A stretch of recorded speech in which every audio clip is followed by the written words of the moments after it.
Hi guys, and welcome back to our channel Sharang and Sharvari. So we have a really great update that we want to share. I think this update is one update that everyone has been looking forward to, and we are so happy to announce that we finally got married. So it's been 2 days since we got married at this point, and overall the whole marriage festivities and all was a very stressful period. So you guys might have noticed that we hadn't posted in a while on our channel, but now we are back on this space and we are officially at a point where we are living together. So our posting will definitely become more frequent as we had promised you earlier. So with this, I just want to give a bit of a background on Just one short thing. In the sure. meanwhile, I tried to keep posting old videos just to make sure that it was not too far behind. Yeah. So back that was a great thing that Sharang did, was that he posted old videos so that the channel would remain in its continuity state and there would not be a big lag between two videos getting uploaded. So that was a great job on your part, Sharang, because I was completely busy with all the wedding preparations, and I think girls on this channel can completely understand what I went through. There's a lot of behind the scenes stuff.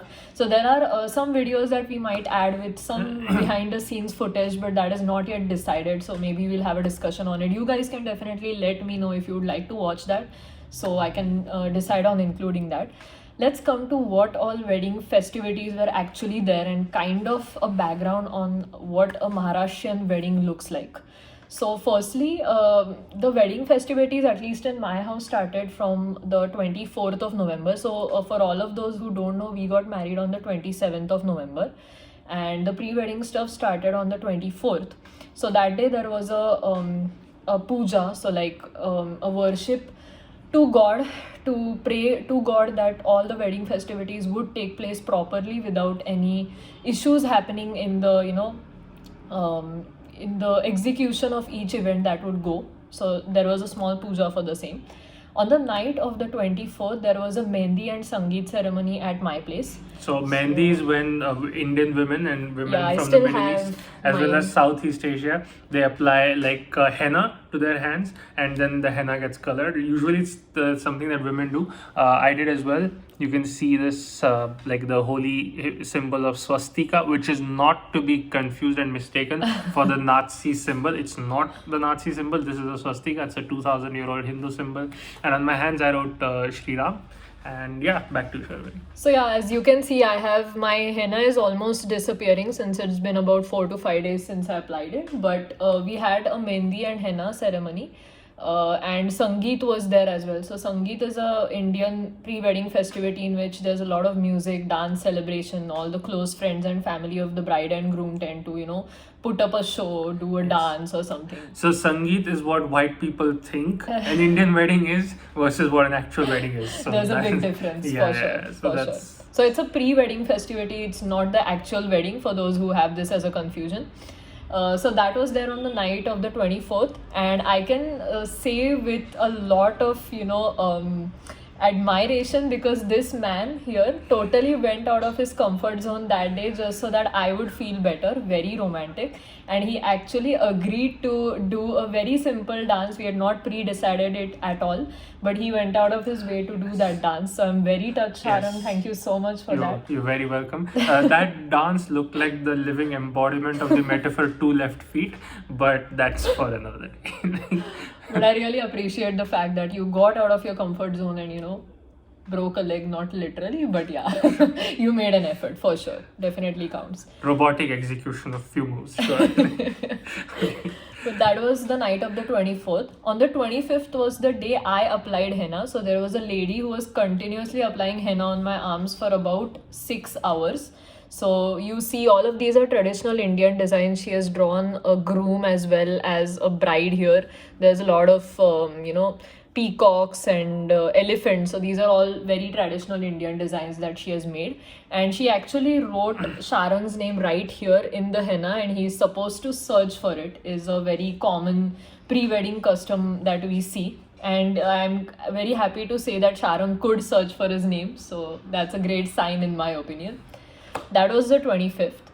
On the 26th was when the actual wedding thing started. So in a Maharashtrian wedding, it's called a Siman Pujan. So it's pretty much done when the groom or the groom's family arrives to the wedding venue, so they're celebrated, and you know, it's a union of two families. So the logic is that in the olden days, what would happen is that most of the times it would be people from different villages getting Yeah. married, right? So the groom would come to the prospective bride's village to get married, right? And his family and the groom would be welcomed in that village. And Seema Anta, right? Pujan. So Seema is the boundary, Anta is like the end of the or the end of the boundary, and Pujan is worship. So that's what this entire festivity is to celebrate. It's the arrival of the groom.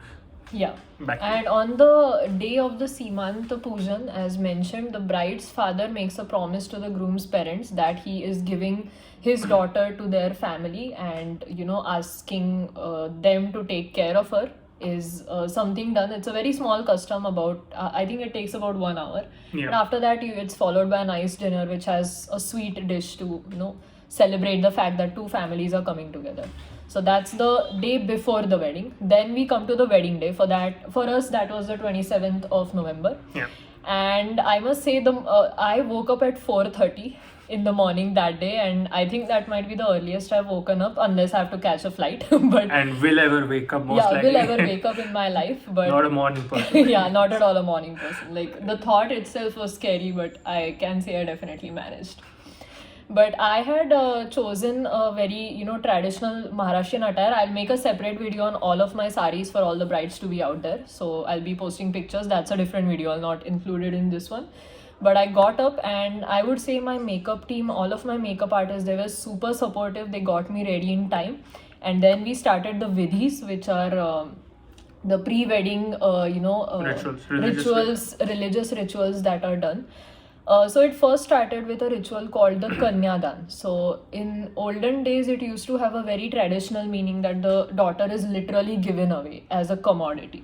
But now we have kind of a modern twist on it, where, you know, the father and the mother of the bride, they kind of make a promise to kind of develop an alliance with the the son-in-law that they're gonna have. Actually, That this is a happens. point where we may have a slight disagreement right. on, because as I was as this ritual was being conducted, I actually spoke to the pujari or the Vedic priest who carries out this ritual. Yeah. And the way he explained it to me is that so in Hinduism there's something called a yajna, which is a sacrificial fire to which we offer things, right? So when we offer other things, we say swaha, right? So as in we are giving it away, that we are donating it, and dan is Sanskrit for giving, Yeah. right? But he said that there's a different word that's used when giving away, when doing kanyadan, as opposed to giving away ghee or whatever is offered to the sacrificial fire. So kanyadan never says means that the daughter, is given away like she's some piece of property or something. It's more that she moves to the family of someone else, right? Right. So she will.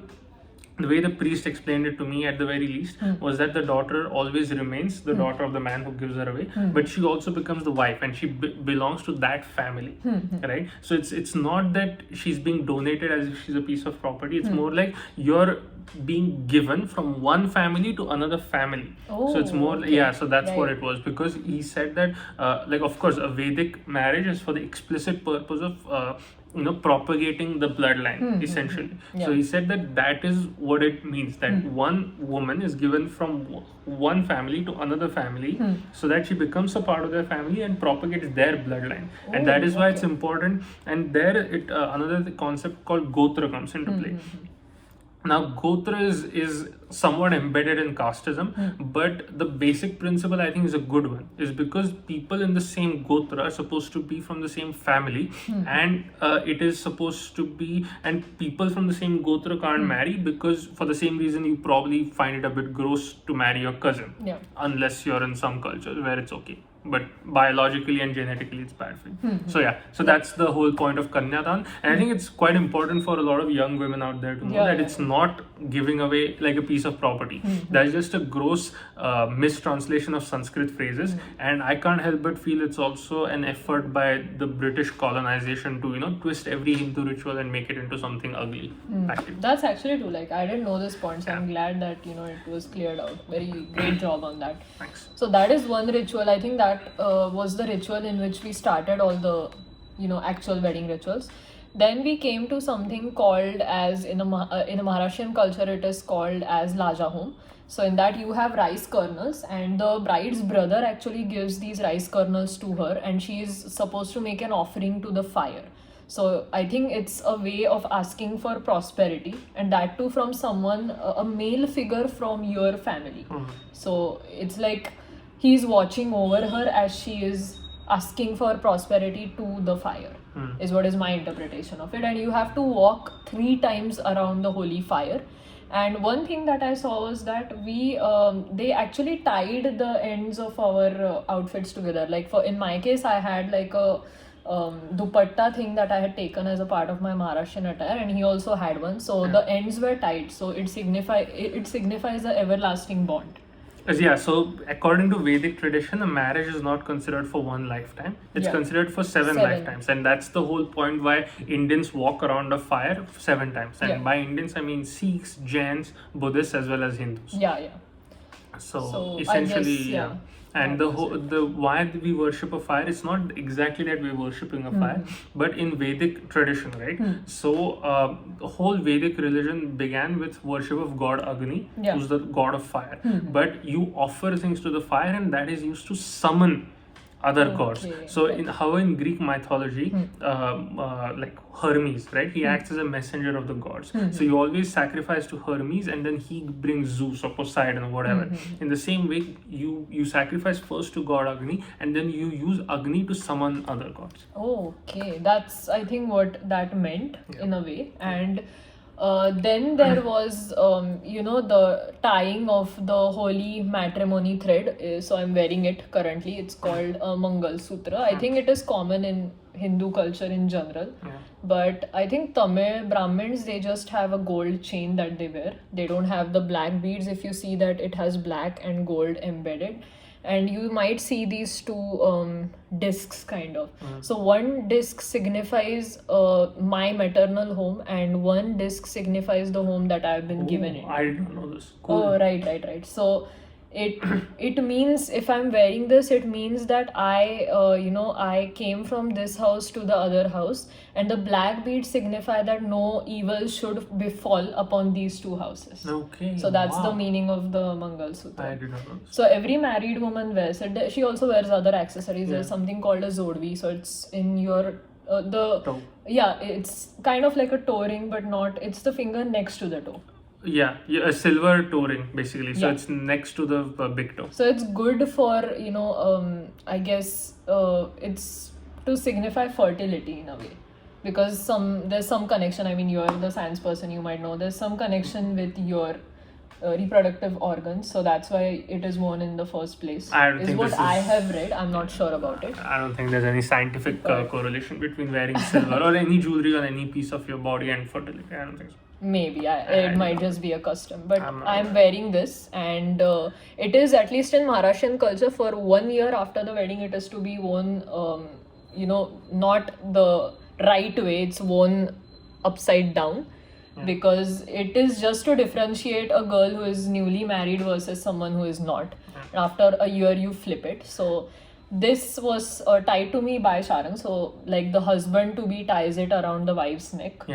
And I think there are other customs as well. There was something called a Saptapadi, as Sharang mentioned. You don't marry for 1 lifetime, you marry for 7. Right. So it's like signifying each step and each vow that you will take with your husband. It can be things like, I will protect my house. I will bear children. I will also make sure everyone is well fed and all of those things. So you should explain the Hartalika Puja. Yeah. So, but actually the Hartalika Puja is not a pre-wedding festivity. It's done as a part, like any unmarried woman in India can do it. You mean to say the Gauri Har Puja? Right, sorry. Gauri Har Puja, my bad. So, in a Maharashtrian wedding, what happens is when the groom is getting ready to go to the mandap. So, there is a muhurat. It's an auspicious time at which the wedding is supposed to take place.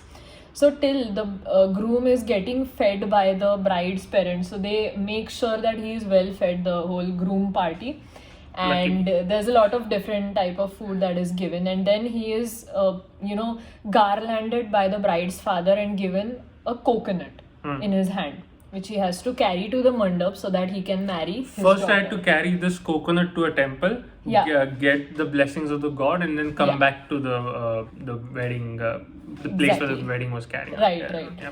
And meanwhile, I had changed into like as I said, I'll go into outfits later. I changed into a yellow sari. So a yellow sari is given by the bride's uncle. So Wait, mom's so sorry to brother. interrupt. Meanwhile, she was also worshipping Lord Shiva by Yeah. offering one grain of sand each. So the thing is, Yeah. as long as the groom is eating, she has to offer grain after grain of rice to Yeah. the. And I think this is very difficult for modern people to understand. But one of the things that all of our ancestors grappled with was hunger, right? Yeah. And so like that's why food is very important, especially in a rice farming or farming based country like India.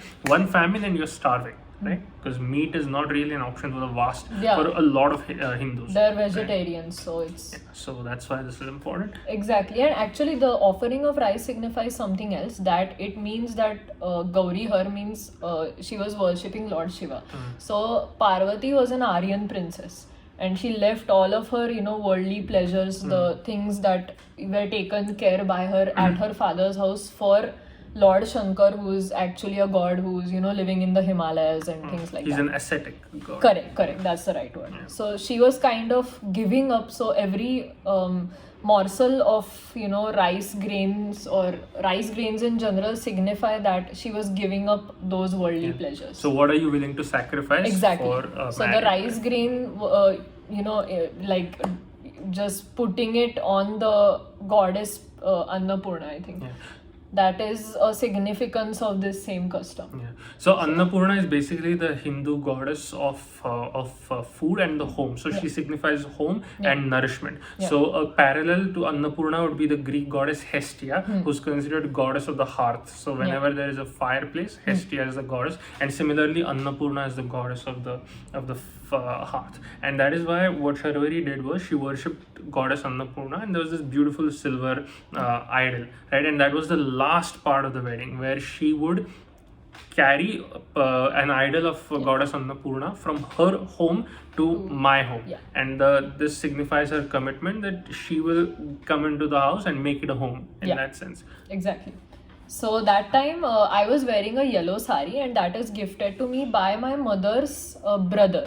So the yellow sari is given only by the mother's brother, that is my uncle, and it is worn as a holy garment at the time. Then the bride is brought to the mandap for the muhurta at by the uncle.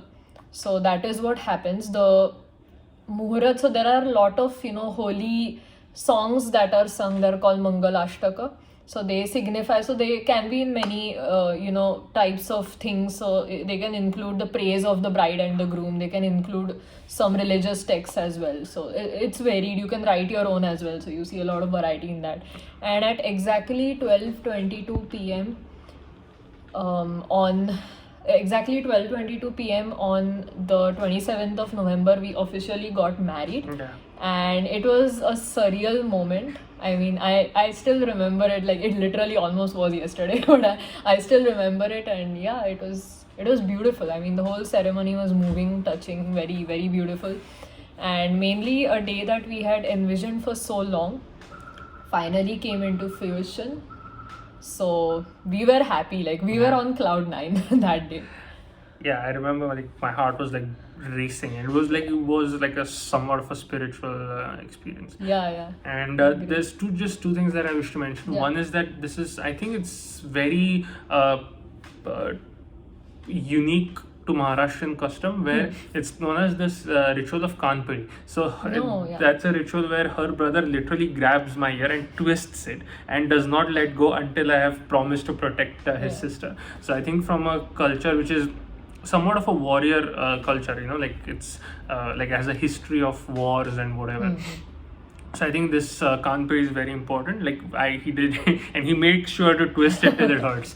So that's one thing. And the other part, the Vedic Pandit was explaining all the rituals and everything. And the one part that really stayed with me was that in Hinduism, I think if people who have seen my Gita videos will know, there are four pillars to a successful life according to Vedic tradition. That is dharma, artha, moksha, and kam. So dharma is like your religious duty. So it's your action which is sanctified by God in some sense, or which is ethical but religious at the same time. So it's under the purview of religion, but is the right course of action.